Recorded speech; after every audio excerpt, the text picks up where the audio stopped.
Very good. Please. Good afternoon, sir. Good afternoon. बैठिए। Thank you, sir. Comfortable आप जी। अपने बारे में बताएं। सर, मैं उदयपुर जिले के कानूर तहसील का निवासी हूँ। मैंने अपनी 10th क्लास तुलसी अमृत senior secondary school Kanur Udaipur से की है। इसके पश्चात मैंने अपनी 12th सब्जेक्ट पीसीएम में तुलसी अमृत सीनियर सेकेंडरी स्कूल उदयपुर से ही की है। मैंने अपनी ग्रेजुएशन मोहनलाल सुगड़ा विश्वविद्यालय से बीएससी मैथमेटिक्स में की है। इसके पश्चात सर मैं सिविल सर्विस की प्रिपरेशन कर रहा हूँ। हाल ही में सब इंस्पेक्टर पद पर मेरा चयन हुआ है। इसके अलावा सर रूबिक्स क्यूब सोल्व करना मेरी हॉबी है। तो आप अभी सब इंस्पेक्टर के पद पर आप सुशोभित होने वाले हैं और बीच में फिर आप आरएस की प्रिपरेशन भी कर रहे थे और यहाँ तक पहुंचे हैं। जी सर। तो दोनों में क्या द्वंद्व चल रहा था कि आपको पुलिस सेवा में जाना है अथवा प्रशासनिक सेवा में जाना है? तो मैं सिविल सर्विस की तैयारी कर रहा था, तो जब एसआई की वैकेंसी आई हुई थी तब मैं अंडर एज था आरएस के लिए। तो मैंने उसमें सिलेबस लगभग सेम ही था, तो मैंने उसकी तैयारी की थी। बस सिविल सर्विस में आना जैसा मेरा लक्ष्य है और ऐसा भी काफ़ी प्रेस्टिजियस जॉब है समाज में, तो मैंने उनकी भी तैयारी की थी और उसमें मैं सेलेक्ट हुआ। ओके। आप ही बताएं कि प्रशासनिक आयोग बार बार गठित होते रहते हैं और प्रशासनिक अधिकारियों के उत्तरदायित्व और उनकी जवाबदेहिता को सुनिश्चित करने के लिए बहुत सारे आयोगों का गठन किया गया। जी सर। वीरप्पा मोइली जी की अध्यक्षता में कोई आयोग गठित हुआ है तो उसकी अनुशंसाएं बताएं। सर, जो द्वितीय प्रशासनिक सुधार आयोग था वो वीरप्पा मोइली जी की अध्यक्षता में 2006 में गठित किया गया था। ठीक है। इन्होंने सिविल सेवा में सुधार के लिए जो उपाय दिए थे उसमें मुख्यतः आर्टिकल जो 311 है उसके दुरुपयोग, यानी जो अधिकारों के व्यवहार और आचरण से संबंधित है उसके लिए कुछ सुझाव दिए थे। इसके अलावा उन्होंने उनके पदोन्नति तथा ट्रांसफर इनसे रिलेटेड कुछ प्रोविजन किए थे। जो इसके अलावा सर अभी मैं इतना ही लिखूँ। चलिए ठीक है।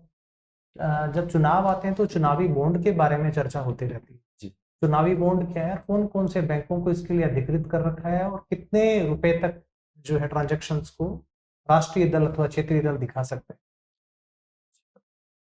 तो चुनावी बॉन्ड चुनावों में अभी ट्रांसपेरेंसी लाने के लिए निकाले गए थे। यह मेनली एसबीआई बैंक से लास्ट में निकाले जा सकते हैं। ठीक है। यह 1000, 10,000, 1,00,000 या इसके मल्टीपल में जो भी है वो उस तरीके से दिए थे। उसे चुनाव में पारदर्शिता लाने के लिए इसका मेनली गठन। वित्तीय समावेशन से आप क्या समझते हैं और वर्तमान में वित्तीय समावेशन को और ज्यादा सुदृढ़ करने के लिए और आम जनजीवन है वहां तक पहुंचने के लिए कौन कौन से अभियान अथवा कौन कौन से ऐसे प्रयास किए गए? जी सर। वित्तीय समावेशन का अर्थ है कि समाज के सभी वर्गों को बैंकिंग या डिजिटल सेवाओं से जोड़ने से इसका मतलब है कि सभी बैंकों से जोड़ा जाए, उनका फाइनेंशियल इंक्लूजन किया जाए। ठीक है। बैंकों से जोड़कर उनको ऋण वगैरह हो गए या उनके जो भी वित्तीय संबंधी प्रावधान हो गए उनमें उनको सुदृढ़ किया जाए। इसके लिए सर मुख्य स्कीम चल रही है, पीएम जनधन योजना चल रही है, जिनमें ग्रामीणों के खाते खुला जा रहे हैं, उनमें डीबीटी वगैरह प्रावधान वो है वो लागू किए जा रहे हैं, तो उन्हें डिजिटल लिटरेट किए जा रहे हैं। अभी हाल ही में हमने सुना कि लोकपाल तो पहले से ही स्थापित था, बैंकिंग ऑम्बुड्समैन। इसके अलावा आरबीआई द्वारा आरबीआई एकीकृत लोकपाल की एक और एजेंसी अभी काम कर रही है, उसके बारे में कोई जानकारी है आपको, जो लोगों की समस्याओं को एक उचित प्लेटफॉर्म पे उनका निस्तारण कर सकती है? सिर्फ बैंकिंग क्षेत्र में अभी लोकपाल गठित किए गए हैं। ये बैंकिंग क्षेत्र की जितनी भी समस्याएं हैं उनके लिए कार्य करेंगे एकीकृत रूप से। ठीक है। अभी इसके बाद मेरा अंतिम सवाल आपसे, डॉलर डिप्लोमेसी से आप क्या जानते हैं और डॉलर डिप्लोमेसी को न्यूट्रल करने के लिए भारत अथवा उसके पड़ोसी देशों ने कौन कौन से कदम उठाए? सर, डॉलर डिप्लोमेसी से तात्पर्य है कि डॉलर की जो पावर है वर्ल्ड में वो सभी देशों पर हावी हो रही है। मतलब अगर आपके पास डॉलर नहीं है या फिर आप डॉलर में ट्रांजेक्शन नहीं करते हो तो आपको इंटरनेशनल मार्केट में या इंटरनेशनल जो भी करेंसी एक्सचेंज वगैरह है उनमें नुकसान होता है, या आप इजीली ट्रांजेक्शन नहीं कर सकते। और इसको बैलेंस करने के लिए सर जो हम मतलब बायलैटरल डील्स कर रहे हैं, जैसे कि इसमें रुपी रूबल समझौता हमने किए हैं, येन के साथ समझौते किए हैं। इसके अलावा हाल ही में सर हमने यूपीआई ट्रांजेक्शन में कई देशों के साथ समझौते किए हैं, तो ये मेनली एफर्ट किए जाए। मेरा इसी से पूरक एक छोटा सा सवाल, अभी हाल ही में ऐसा कौन सा अरब कंट्री का देश है मध्य एशिया का जिसके साथ में रुपए के साथ में ट्रेड करने के लिए एमओयू किया गया है? सर गेस लगाना चाहूंगा जी। इजिप्ट। ठीक, धन्यवाद सर। आपने पुलिस सर्विसेज ऐसे ही ज्वाइन मतलब हो गया जल्दी ज्वाइन करेंगे। पुलिस सुधारों के बारे में बोला जाता है पुलिस सुधार अपेक्षित है किंतु उपेक्षित है। से सुना होगा आपने ना जी सर। कि आवश्यकता तो है लेकिन हमेशा उपेक्षित रहे हैं। तो इसी केस में बात करते हैं, Prakash Singh versus union of India का केस था एक 2006। उसके बहुत सारे आए थे, डायरेक्टिव्स थे कि ये आपको फॉलो करना है। तो उसके बारे में बताएंगे मेरे को कुछ, इस केस के बारे में या फिर इसके जो रिकमेंडेशंस थे उसके बारे में।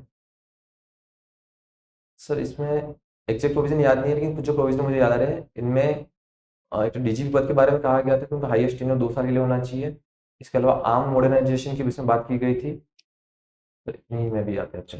इन जनरल बात कर लेते हैं चलो पुलिस रिफॉर्म्स की। आपको क्या लगता है क्या डिपार्टमेंट की जो इमेज है वो अभी भी वो प्री इंडिपेंडेंस के टाइम जो थी वैसी इमेज है ना? क्या है मतलब आप कैसे इस इमेज को तोड़ोगे? पुलिस की छवि सर कुछ कुछ थोड़ी सी पब्लिक में नकारात्मक है, लेकिन इतनी भी नकारात्मक नहीं है, क्योंकि आज भी जब कोई केस होता है तो लोग अल्टीमेटली पुलिस पे ही बिलीव करते हैं, वहीं सारे केस का निपटान करना चाहते हैं। पुलिस की छवि अच्छी है सर, कुछ लोग या कुछ केसों की वजह से ये छवि थोड़ी खराब हुई है। तो मेनली इसको अच्छा करने के लिए जो कन्वर्सेशन माध्यम है वो बिल्डअप किया जा सकता है, यानी पुलिस कम्युनिटी के साथ थोड़ा एक कन्वर्सेशन करके इस मामले को सोल्व करे। पब्लिक में जैसे कि रैली वगैरह करना है या फिर उनकी एफआईआर लिखना तथा उसका तत्काल निराकरण करना, सर डिजिटल माध्यम से उनसे जुड़ना। इन कम्युनिटी पुलिसिंग क्या होती है? कम्युनिटी पुलिसिंग का अर्थ है सर कि समाज के कुछ जो उत्तरदायी लोग हैं या आगे श्रेणी में रहते हैं उन्हें उनसे सपोर्ट करते हुए किसी केसों को बारे में जानकारी प्राप्त करना तथा केस सोल्व करने की तरफ आगे बढ़ना, जो कम्युनिटी पुलिस की हेल्प करती है। सलवा जुडूम का नाम सुना आपने? जी सर। सलवा जुडूम का। नहीं सर। अच्छा, भारत में जो नक्सलवाद की जो समस्या है इसको आप कैसे देखते हैं? इसको आप एक सामाजिक समस्या मानते हैं या फिर इसको आप लॉ एंड ऑर्डर से रिलेटेड समस्या मानते हैं या फिर आप मानते हो कि इसमें इंटरनेशनल जो नॉन स्टेट एक्टर्स हैं या स्टेट एक्टर्स हैं उनका वो है? जैसे मुख्यतः ये जो समस्या है छत्तीसगढ़ झारखंड इन एरिया में देखी जाती है, नक्सलवाद की समस्या है ये सर। ये अलगाववादी भावना है जो नहीं वो तो सब ठीक है, मैंने आपसे पूछा कि आप इसको क्या सामाजिक समस्या मानते हैं या फिर ऐसा मानते हैं कि इसमें बहुत और दूसरे देश जो स्टेट एक्टर और नॉन स्टेट एक्टर हैं वो इसमें वो इसको भड़काते हैं। जैसे मुख्यतः सामाजिक समस्या देखता हूँ, क्योंकि जो समाज के ऐसे वर्ग जो मानते हैं कि हम समाज से थोड़े अलग हैं या जो अधिकारों से वंचित रहे हैं, वो इस रूट पे गए वापस से, तो वो एक सामाजिक समस्या है। उदयपुर में कौन कौन से वन्यजीव अभयारण्य हैं? देखो सर, जयसमंद वन्यजीव अभयारण्य, सज्जनगढ़ वन्यजीव अभयारण्य, कुंभलगढ़ वन्यजीव अभयारण्य का कुछ क्षेत्र उदयपुर में। बस? और कोई प्रोटेक्टेड एरिया है वहाँ पे? तो वहाँ सज्जनगढ़ बायोलॉजिकल पार्क है, प्रोटेक्टेड एरिया। ठीक है। कोई समस्या, एनवायरमेंटल समस्या जो आपको लगता है कि उदयपुर की बहुत मेजर है? एनवायरमेंट समस्या में सर जो लेक पोल्यूशन है तथा जो ट्रैफिक की वजह से वहाँ एयर पोल्यूशन की समस्या है सर, वो समस्या एनवायरमेंट पोल्यूशन में देखता हूँ। ठीक है। यूट्रिफिकेशन क्या होता है समझते हैं आप? लेक पोल्यूशन की बात की आपने, जी सर। क्या होता है यूट्रिफिकेशन? यूट्रोफिकेशन का मतलब है पानी में जो न्यूट्रिएंट्स है उनका मात्रा का एकदम से बढ़ जाना, तो उससे जो सर बायोलॉजिकल ऑक्सीजन जो डिमांड है पानी की वो एकदम से बढ़ जाती है। विलित ऑक्सीजन की मात्रा का बढ़ना यूट्रोफिकेशन कहलाता है।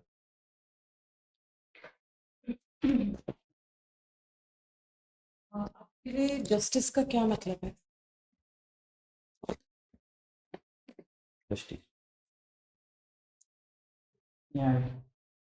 न्याय मतलब जो अगर हम किसी केस में पीड़ित हैं तो उसका प्रॉपर जो उसका जुर्माना वगैरह मतलब जो हमारी कंपेंसेशन है वो टाइम से मिल जाए, तथा जो आरोपी है उनको सजा टाइम से मिलना चाहिए, न्याय में देरी ना हो और न्याय हमको समय से मिले। ये तो आपने आप न्याय का एक डेफिनेशन है, एक साइड बताया एक। एग्जैक्ट मैं एक्चुअली डेफिनेशन सोच नहीं पा रहा हूँ। प्रस्तावना में आप देखते होंगे ना जी सर। न्याय के बहुत सारे प्रश्न। जी सर। मैं वही पूछना चाह रहा हूँ आपसे। मतलब समाज में सभी वर्गों को एक समान अधिकार मिले और तथा किसी भी तरीके से वो कास्ट बेस पे लिंग बेस पे अपने अधिकारों से वंचित ना हो, ये एक न्याय कहा जाता है। अच्छा, आपने अपनी जिंदगी में कोई ऐसा क्षण, अपने आप को कुछ ऐसे क्षण में पाया है जहां पे आपको लगा हो कि हाँ, मुझे न्याय करना है इस वक्त? छोटी सी चीज कोई भी।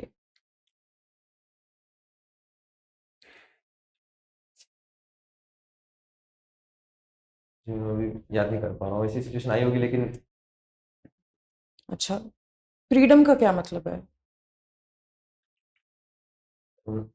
फ्रीडम वह चीज़ है जिसमें मतलब हम अपने अधिकारों के लिए या फिर अपनी बात रखने के लिए हम्म, एक स्वतंत्र रूप से मतलब कुछ भी बात कह सकते हैं अपनी, तो अपने फिजिकल या मेंटल किसी भी विचारों को अपन समाज के सामने रख सकते हैं या किसी के सामने रख सकते हैं, हम फ्रीडम मानते अच्छा, आपके हिसाब से क्या चीज है जो आपको जिंदगी में सबसे ज्यादा फ्री कर देगी? आपके लिए? फ्री तो मैं मुझे लगता नहीं है कि ऐसे मैं कभी इसे कंप्लीटली फ्री कभी खुद को फील कर पाऊंगा, क्योंकि जिम्मेदारी ऐसी चीज़ है जिसमें हमेशा बंधा ही रहूंगा। हम्म, लेकिन हाँ, मैं अगर मेरा मैं काम में पूरी ईमानदारी से करता हूँ, मतलब अपने समाज के साथ, परिवारजनों के साथ या मित्रों के साथ, और अपने काम के साथ पूरी लॉयल्टी से काम करता हूँ, तो मुझे खुशी देगा वो, और हम्म, वो मुझे थोड़ा फ्री फील करने में हेल्प ओके। अच्छा, आपको रूबिक्स क्यूब सॉल्व करना काफी पसंद है। करेगी। मुझे डिस्क्राइब कीजिए कि आपको, मुझे 3 चीजें बताइए जो आपको फील होती हैं रूबिक्स क्यूब सॉल्व करते वक्त। रूबिक्स क्यूब सोल्व करते वक्त एक तो जो कंसंट्रेशन लेवल है वो हम्म, काफ़ी अच्छा फील होता है, मतलब मेरे को कि मैं पूरा जो मेरी बुरी आदतें हैं, जैसे मोबाइल ओवर यूज़ करना, नेल बाइटिंग, इनसे मैं ओवरकम कर पाता हूँ इन चीज़ों में, कि रूबिक्स क्यूब से मुझे ये फ़ायदा मिलता है।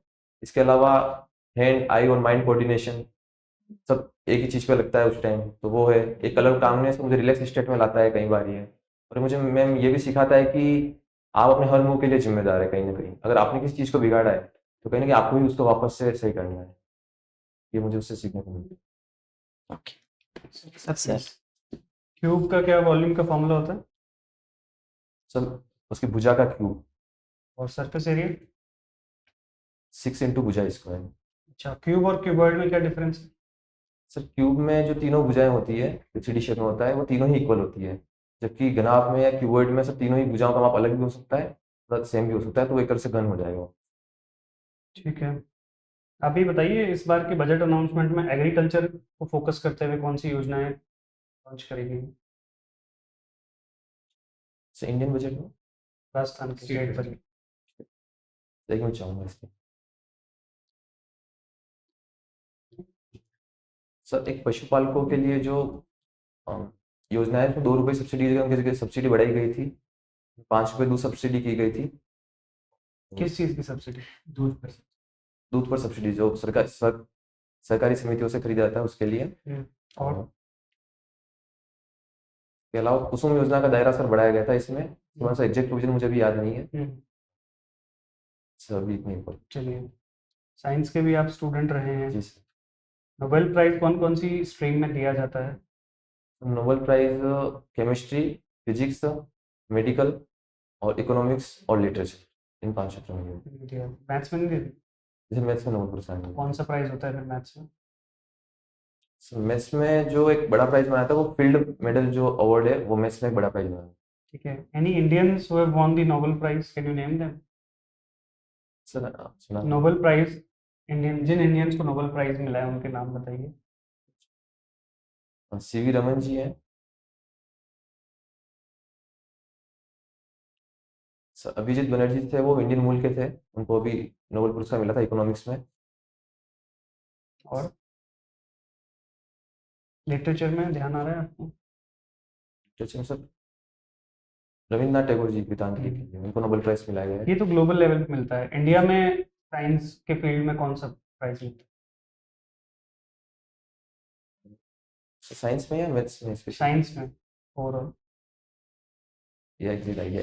मैथ्स में कौन सा मिलता है? रामानुजन अवार्ड। अभी हम देख रहे हैं कि जो हमारा बिजली का बिल आ रहा है उसमें एक टर्म यूज हो रहा है, फ्यूल सरचार्ज, वो क्या होता है? सर, अभी जो एक्स्ट्रा जो मतलब जैसे छत्तीसगढ़ में जैसे कोल आवंटन में कुछ समस्या है, तो उसमें जो हमारा एक्स्ट्रा जो चार्ज लग रहा है वो फ्यूल सरचार्ज के रूप में वसूला जा रहा है। तो पहले भी ये ऐड होके आता था फ्यूल सरचार्ज बिजली के बिल में? सर, पहले एक नहीं था, अभी अभी हाल ही में शुरू हुआ है। हाल ही में शुरू हुआ? ओके, आप ये बताइए कि सोलर पैनल जो हैं, सोलर सेल जो हैं, उनमें इलेक्ट्रिसिटी जनरेट कैसे होती है?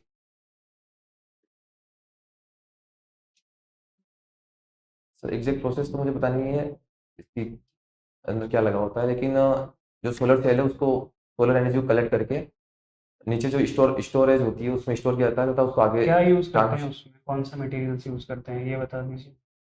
तो उसमें अर्धचालक मेनली सिलिकॉन जर्मेनियम ऐसे पदार्थ यूज किए तो प्रिंसिपल आपको नहीं पता, ठीक है, कोई बात नहीं। आप एसआई में सेलेक्ट हो चुके हैं। राजस्थान में कितने पुलिस जिले हैं? 46। 46। कमिश्नरेट कहाँ कहाँ पर? सर कमिश्नरेट जयपुर और जोधपुर, 2 कमिश्नरेट। कहीं प्रपोज्ड भी है कमिश्नरेट बनाने? सर कोटा में। ठीक है, मुझे लास्ट बताइए, अभय कमांड सेंटर क्या है? हम काफ़ी पढ़ते हैं पेपर में, अभय कमांड सेंटर। जी सर, अभय कमांड सेंटर सर जो पुलिस का जो डिजिटल फील्ड है, मतलब जिसमें आप अलग अलग क्षेत्र में कैमरे लगाए गए हैं तथा कैमरे की हेल्प से अभय कमांड सेंटर में पूरे एरिया को कंट्रोल किया जाता है। वहाँ की सीसीटीवी फुटेज वगैरह देखी जाती है तथा अपराध का पता लगाया जाता है। सब जिलों में है ये? सर इसका आइडिया नहीं। आपका गृह जिला उदयपुर पड़ता है जी। और पर्यटन के क्षेत्र में काफी समृद्ध जिला है पर्यटन में उदयपुर। अभी हाल ही में राजस्थान सरकार के द्वारा एक पेइंग गेस्ट और ग्रामीण लेवल पर भी जो है पर्यटन को बढ़ावा देने की एक नीति लाई गई है। नीति कौन सी थी, उसके कौन कौन से प्रावधान है जहाँ पे ग्रामीण जो लोग हैं उनको भी एक आर्थिक उन्नयन की तरफ, उनको रोजगार के लिए उनको बढ़ावा दिया जा सके? बताइए। सर अभी हाल ही में पर्यटन नीति घोषित की गई थी राजस्थान। इसमें सर जो रूरल पेइंग गेस्ट योजना है ये शुरू की गई थी। इसके अलावा सर लोकल जो हैंडीक्राफ्ट वगैरह है इनको बढ़ाने के लिए, या लोकल जो वहाँ के प्रोडक्ट्स है उनको बढ़ाने के लिए उपाय किए गए थे। हाँ, पर्यटकों को रोकने के लिए जो एग्जैक्ट मैं उस टर्म को याद नहीं कर पा रहा हूँ। चलिए कोई बात नहीं। पिछवाई से आप क्या जानते हैं और उदयपुर का मत्स्यनाथ मंदिर क्यों प्रसिद्ध है? सर पिछवाई चित्रकला का एक तरीका है जिसमें पिछवाई पेंटिंग्स बोलते हैं जिसको, जिसमें मूर्ति के पीछे पर्दे पर भगवान श्री कृष्ण की लीलाओं का प्रदर्शन किया जाता है। ठीक है। इसे पिछवाई किया जाता है जो नाथद्वारा में मेनली वहाँ फेमस है। उस मंदिर के बारे में मुझे जानकारी नहीं है। ठीक है, मेरा अंतिम सवाल आपसे, आप ये बताइए मेवाड़ की चित्रकला देवगढ़ की चित्रकला से किस प्रकार भिन्न है?